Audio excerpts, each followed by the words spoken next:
Welcome, everybody, to the Trinitarian Church podcast. I'm Jason. I'm your host today. I'm here with Alec and Adam. You want to say hi, guys? Hello. Hi, guys.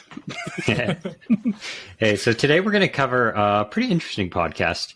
It's kind of a ministry of Christianity today, and it's called the Better Samaritan podcast with Kent Anon. I hope I'm getting that right. And Jamie Hatton also. Hope I'm getting that right, guys. And they're interviewing Melissa Flora Bixler about why are pastors joining the Great Resignation. And so they're having this discussion. Melissa is a leader in the Mennonite church, and found that 45% of pastors have considered leaving the ministry. So we're going to talk about that and why that is. So when do you guys want to start us off here? Just give me a recap of what happened on the podcast. Sure. So pretty much, that's the lead right there, that so many, that's a huge percentage of pastors that are thinking of leaving not just the church that they work at, but also leaving vocational ministry as a whole.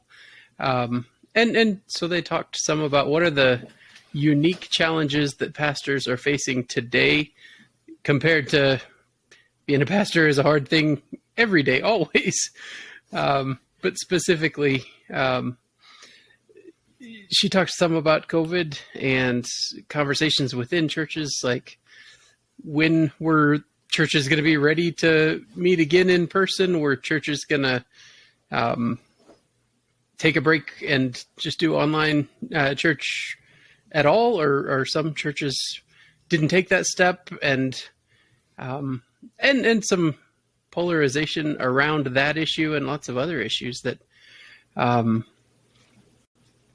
we as a society and we in churches tend to be less understanding of one another when we think differently about stuff these days. And leading that type of a congregation has got to bring with it a lot of challenges that pastors probably didn't think about when jumping into the ministry and when feeling called. Yeah, Alec, what did you take out of that? What were some points that stood out to you? This was an interesting one for me.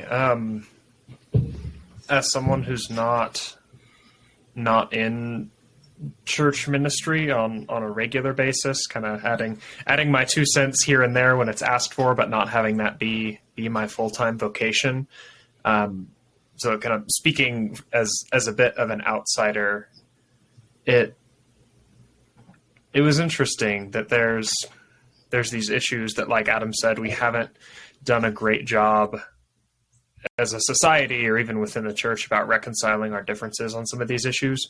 Another thing that Melissa brought up as well was just the political divide, and if you were, pro-Trump or pro-Biden, and how you feel about vaccine or not vaccine, and lockdowns or not lockdowns, masks, no masks, and it's a bit of a political minefield in general nowadays on those issues, that it seems like you're either in one camp or the other, and one, that there's no middle ground, and two, that there's not even any place where people who differ on those things can come together. You hear stories about families who didn't want to get together for Christmas or Thanksgiving because, Uncle Kenny wasn't vaccinated, and, they weren't going to allow him in the house. And you're like, well, that's awful and terrible. And some of those same issues are in churches as well. And I saw there being a bit of a split with that, with the church that I'd been attending when some of this all started. And so there's definitely an empathy there for pastors having to navigate all of that.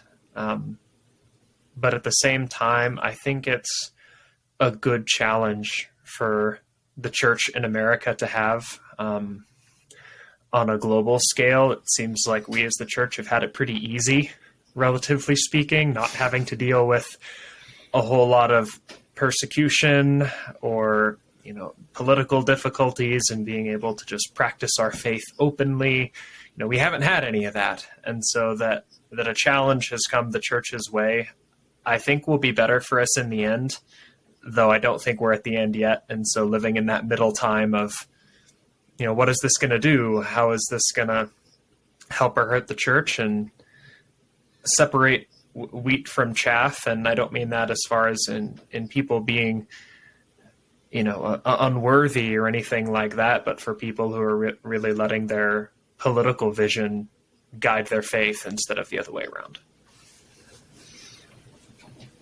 Yeah, I think it's got to be one of the most challenging times, certainly in recent memory, to be a pastor and to have a congregation that, of all those issues you mentioned, they're just split. I've got friends who left church for, multiple reasons that you mentioned, and, switched to a different church. And I'm sure it's just, it's devastating, I'm sure, to be going through that. Now, on top of everything else, I know Melissa mentioned that one pastor friend was sick of doing online funerals, and that really, you think about that. Oh, gosh. Wow, it didn't even occur to me that, you're probably so tired of, seeing the fallout from the pandemic and yet not being able to actually comfort people in person has got to be difficult. Adam, what did you, what were your takeaways from this? I guess a couple, right? It's easy for us not having the full-time vocational being the pastor role to say, dude, God called you to this. And it's not a job that you went into because you thought you were going to be really, really wealthy and have it really, really easy. So some of me kind of wants to say, just suck it up. And God needs you at this time. Yeah, exactly. God needs you at this time to dig deep. But also, as one in the congregation, I think our role is to be the person who can be supportive to the pastor who's going through a minefield. That it is we can, when we're the ones who disagree with other people in the pews with us, we can disagree in love, in the unity of Christ, and not try to make the world more difficult for our pastors. One of the pieces of advice that Melissa Flora-Bixler mentioned is that churches that do a good job of spreading pastoral care, that it's not all that one person's job, but if somebody in the congregation is hurting, it's not just the pastor who has to be there at 4 a.m. at the hospital, but maybe 8 other members of the congregation that care about that person can be there at 4 a.m. in the hospital. Some of those things, we can do better to support our pastors, for sure. But also our pastors need to dig deep because God needs pastors working hard at this time. I'll tag onto that. Just something you brought to mind, Adam, that this is a great time for calling those in congregations to support not just their pastors, but also their congregations. One of the difficulties that I think, remote church during lockdown has increased is this kind of idea of armchair Christianity that, we already had to some extent on Sundays, where we just kind of, show up, sit back and listen to the music and listen to the sermon and kind of head home. And now we can do it from our lazy boy at home in our pajamas. And that's made it harder to actually step up and be the hands and feet of Jesus, not just to those outside the church, but even those within the church. And so having an opportunity to call people to that during this time, I think will be a great blessing if people will answer that call. Yeah, I think that's huge. One of the things I remember them mentioning on the podcast is that churches that had already had a support network where, there were meal trains and people showed up and comforted and took care of each other. And it wasn't just on the pastor. They did much better through the whole everything, whatever you want to call the last year and a half, everything. And, I think that's huge. And I attend a church that's like that. People brought meals when my wife was pregnant and we had our baby, and, it was tons of people showed up, and it's, they've done pretty well through the online church and they've had their disagreements, but, we got through it. And I think that's huge. If there's one thing, that you tell people, encourage your pastors. I imagine, not a pastor myself, I don't think any of us really are in pastoral ministry, but, somebody on the other side of that, if I imagine most of the time they hear a lot more complaints than they do thank yous. And it's one of those thankless jobs that I'm sure, if you just go out of your way to say, even if you don't know that they're making, if whether you agree with all their decisions or, think they're always doing the best all the time, like they're probably exhausted. And I've read enough books by people like John Mark Comer, who was a very burnt out pastor of a mega church, and that you're always on call. And I think, the more you can help them, maybe bring them a meal, I don't know.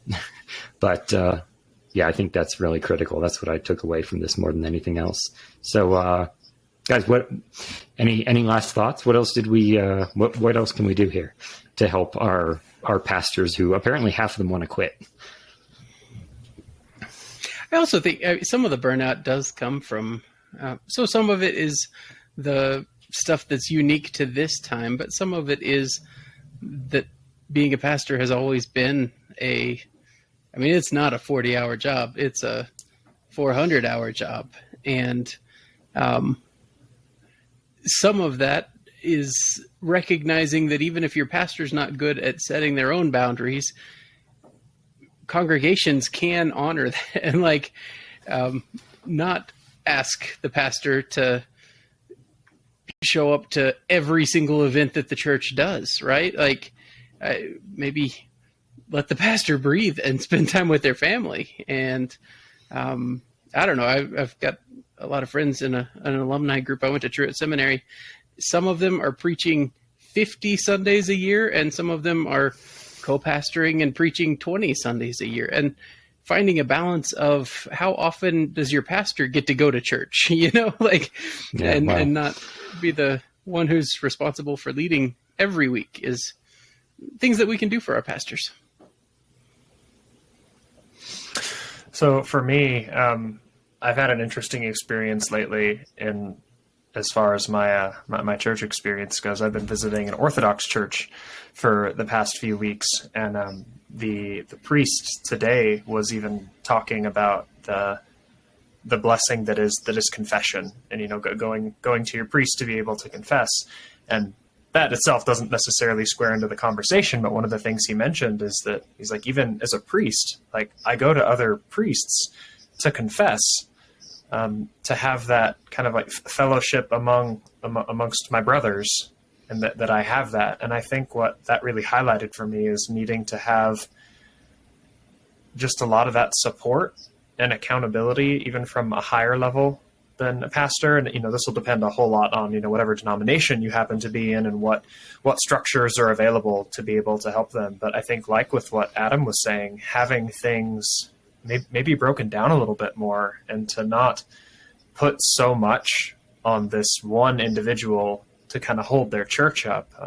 I'm sure all of us have heard stories of, pastor, passes away or retires or moves, and the church just dies because it was really just the pastor holding it up.